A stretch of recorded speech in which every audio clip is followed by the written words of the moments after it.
So that agreement that was entered into, why did you feel the need to go for 7,000 megawatts of an agreement in the solar energy sector for a 25-year period? See, basically this has got nothing to do with Adani or anybody else. First of all, that's one very important aspect that one should never forget. See, how did this actually originate?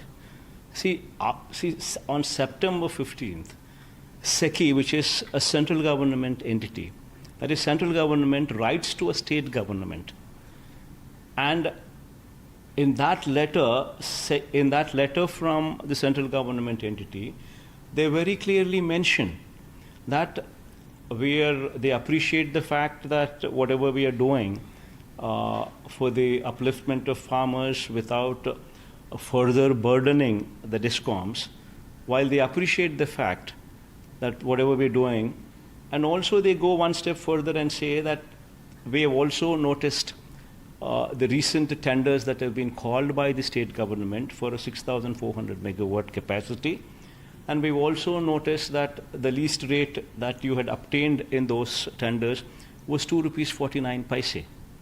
And they came forward and they said, we are willing to offer you at the same 2 rupees 49 paise, which was discovered as the least rate in your tendering process.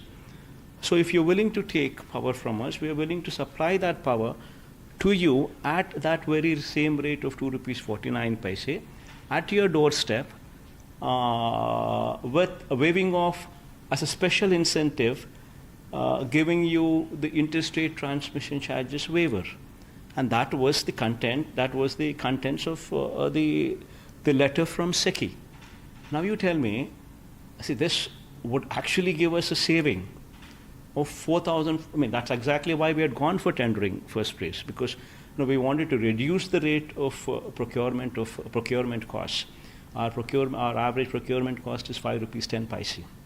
So the only way we could reduce the cost and give farmers, in fact, in Andhra Pradesh is one state which gives farmers free power.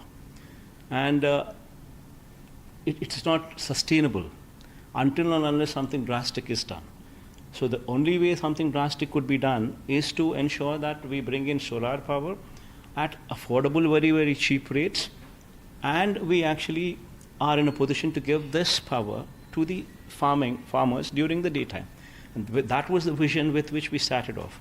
Then we floated tenders in the state of Andhra Pradesh. And then we had for 6,400 megawatt. And then, unfortunately, the tendering process was stuck up in courts.